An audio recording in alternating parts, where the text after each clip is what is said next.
bangsa. Enggak. I regret nothing.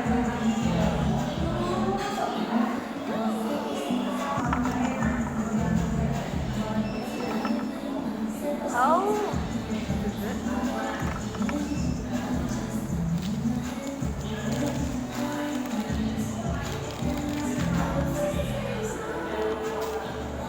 ini coklatnya gampang banget lumer tau.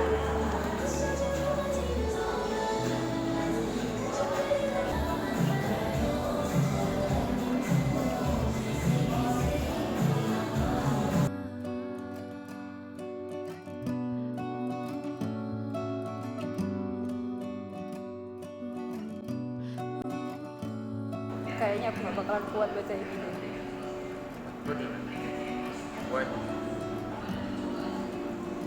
It's just sad to read about a lovely path. It's Ah, ini.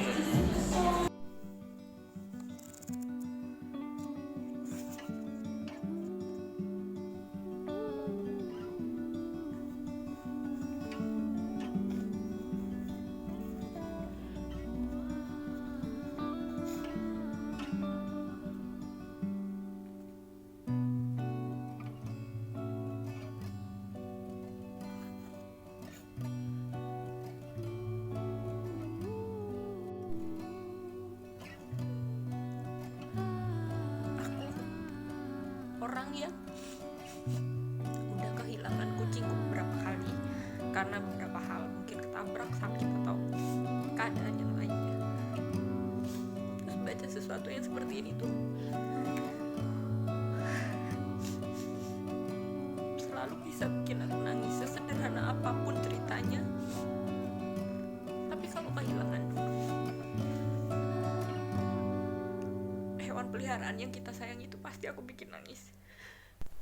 Jadi beberapa hari yang lalu aku pada akhirnya menyelesaikan untuk baca 2 buku. Salah satunya itu buku novel yang judulnya Carlos. Carlos ini gak terlalu panjang sih. Memang aku kan merencanakan untuk baca ini dalam waktu yang singkat, sehari 2 hari selesai. Karena memang di bulan Mei ini target bacaanku lumayan banyak ya, TBR ku. Jadi aku baca ini gak ngebut juga sih sebenarnya. Tapi emang karena aku ngerasa aku harus segera menyelesaikan ini, jadi aku menyelesaikannya dalam waktu 2 hari, nggak ada 2 hari. Terus karena dibantu juga sama novelnya yang nggak terlalu tebel, cuma 150-an halaman, terus sama tulisannya yang I think sebenarnya tulisannya sederhana, dan sebenarnya juga aku sudah bisa membayangkan ending ceritanya, alur cerita sampai endingnya seperti apa, jadi aku bisa menyelesaikan dengan cepat. Cuman karena aku adalah orang yang sensitifnya itu aku gampang nangis, terutama kalau berkaitan tentang hewan peliharaan, karena aku udah pernah mengalami kehilangan hewan peliharaanku. Bukan hilang nggak pulang gitu, emang ada beberapa yang nggak pulang, cuman aku beberapa kali itu mengalami kehilangan karena kucing peliharaanku itu mati mendadak, entah karena sakit atau ketabrak atau karena kecelakaan lainnya.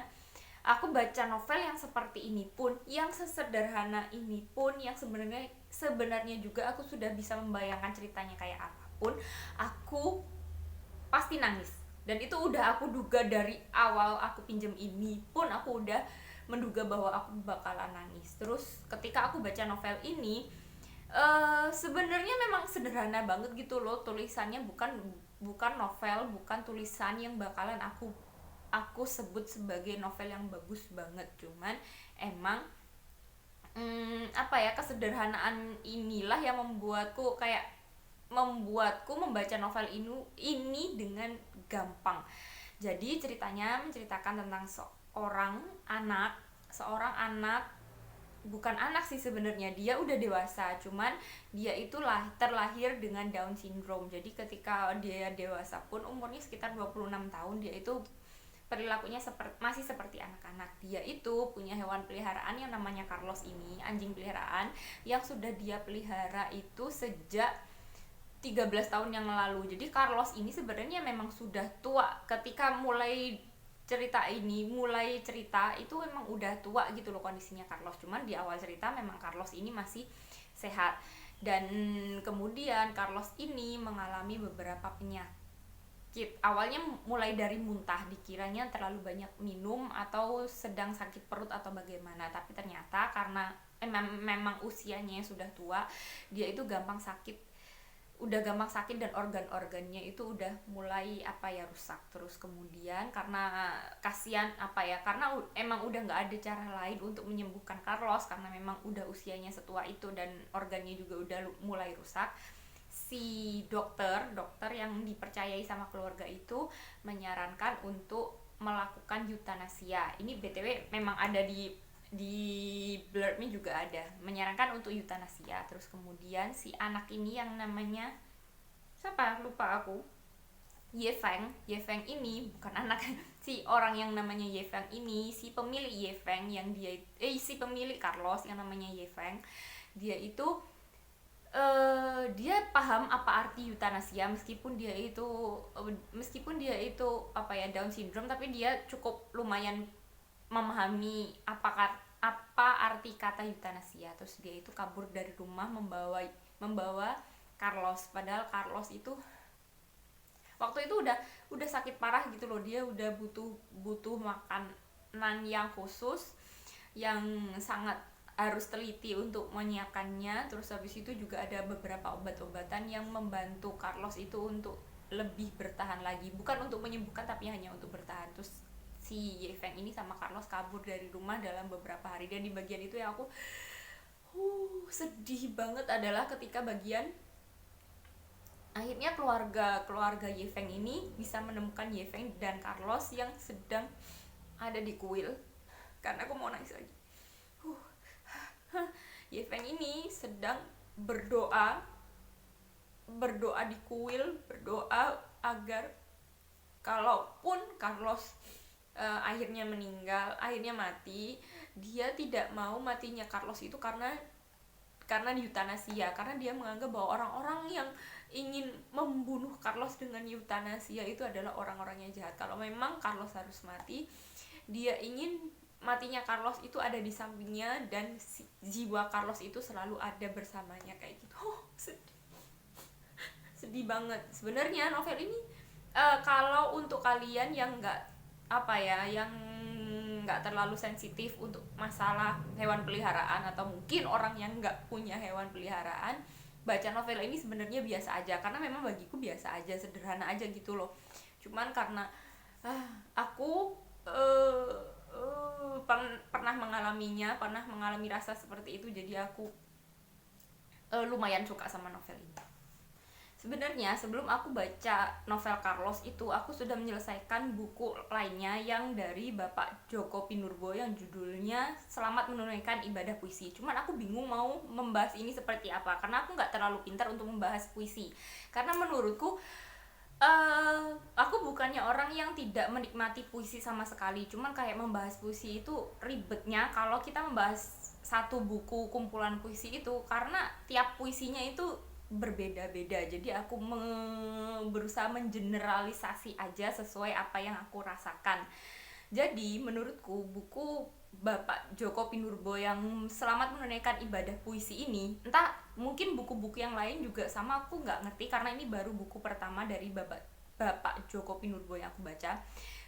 Bahasanya sederhana gitu loh, pilihan katanya, diksinya itu seperti kata-kata yang digunakan orang setiap hari. Jadi bukan puisi yang pakai kata-kata yang puitis, yang cantik, yang jarang digunakan sehari-hari, yang bahkan mungkin banyak orang yang tidak bisa memahami arti kata itu apa, jadi bikin sulit untuk memahami. Cuman di novel Bapak Djoko Pinurbo ini memang sesederhana itu. Dan menurutku pribadi, setiap puisinya itu bukan puisi yang kayak puisi cinta patah hati, itu enggak. Puisi yang lirikal banget juga enggak, puisi yang mengungkapkan perasaan banget enggak. Malah aku ngerasanya setiap puisi yang aku baca itu rasanya seperti aku baca cerpen. Menurutku kayak ada ceritanya gitu loh, kayak sebuah cerpen tapi dalam bentuk puisi yang begitu ringkas. Contohnya ada puisi yang judulnya Celana. Ini ada beberapa puisi yang judulnya Celana BTW. Di puisi yang judulnya Celana ini ada seorang laki-laki yang dia itu mau membeli celana baru di sebuah toko, di toko. Cuman setelah dia datang ke beberapa toko, dia itu mau mendapatkan sebuah celana yang tepat, yang pas, yang benar-benar bagus untuk dirinya. Cuman karena di toko-toko itu nggak ada, dia itu akhirnya mendatangi kuburan makam ibunya. Terus di makam itu dia bertanya, ibu, di mana celanaku yang aku gunakan ketika aku masih kecil dulu, kayak gitu sih. Jadi aku ngerasa itu di puisi ini emang ceritanya agak aneh gitu loh. Dia itu pengen beli celana, ketika dia udah dewasa dia pengen beli celana yang pas untuk dia gunakan di sebuah pesta. Terus karena dia nggak dapet, akhirnya dia ke makam ibunya dan menanyakan di mana celananya ketika masih kecil dulu itu kepada ibunya yang otomatis sudah dimakamkan. Jadi ini ceritanya kayak, aku ngerasanya itu pesannya di sini adalah bahwa dia itu merindukan ibunya. Terus satu, dia merindukan ibunya, terus dia juga merasa bahwa apapun yang dipilihkan oleh ibunya untuk dirinya adalah yang benar-benar yang terbaik, yang pas untuk dirinya. Kayak gitu sih pesannya di puisi yang judulnya Celana itu, seperti itu. Di celana-celana yang lain aku agak lupa ceritanya kayak apa. Jadi sebenarnya novelnya Bapak Djoko Pinurbo itu sesederhana itu loh, kayak sebuah cerita pendek aja, kayak cerpen. Ada celana, ada kamar mandi. Yang dibahas itu kebanyakan adalah celana, kamar mandi, sama apa ya?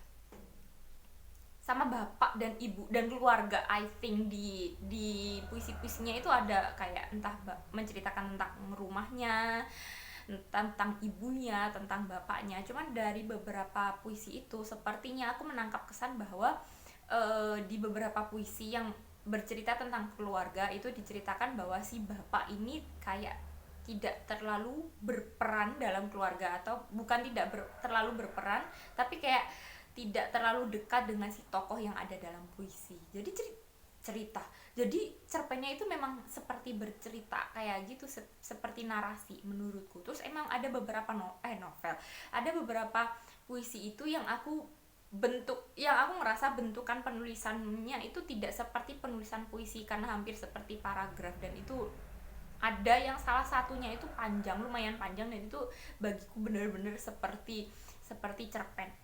Jadi gitu sih aku ngerasanya tulisannya Bapak Djoko Pinurbo ini sederhana, gampang dipahami. Terus kadang mungkin kalau kita mau berpikir lebih lanjut itu ada pesan-pesan di dalamnya. Terus aku juga di beberapa puisi, banyak sih sebenarnya, banyak puisi Bapak Djoko Pinurbo ini yang aku bisa mendapat apa ya, kayak semacam apa sih namanya, plot twist. Duh, aku mau mengucapkan plot twist aja masih bingung gimana. Jadi di beberapa puisi itu ada kayak semacam plot twist di akhir puisinya, di paragraf terakhir, di beberapa baris terakhir itu biasanya kayak ada semacam sesuatu yang mengagetkan kita gitu sih. Aku lumayan suka karena aku memang bukan jenis orang yang benar-benar menikmati untuk baca puisi. Jadi aku ngerasanya kalau yang ini aku suka sih. Setidaknya aku bisa memahami dan bisa mendapatkan beberapa pesan di dalam puisi-puisinya. Jadi sekian dariku, semoga kalian suka, semoga kalian masih mau terus mendengarkan aku ngocain tentang buku dan mau jadi teman membacaku. See you next time, goodbye.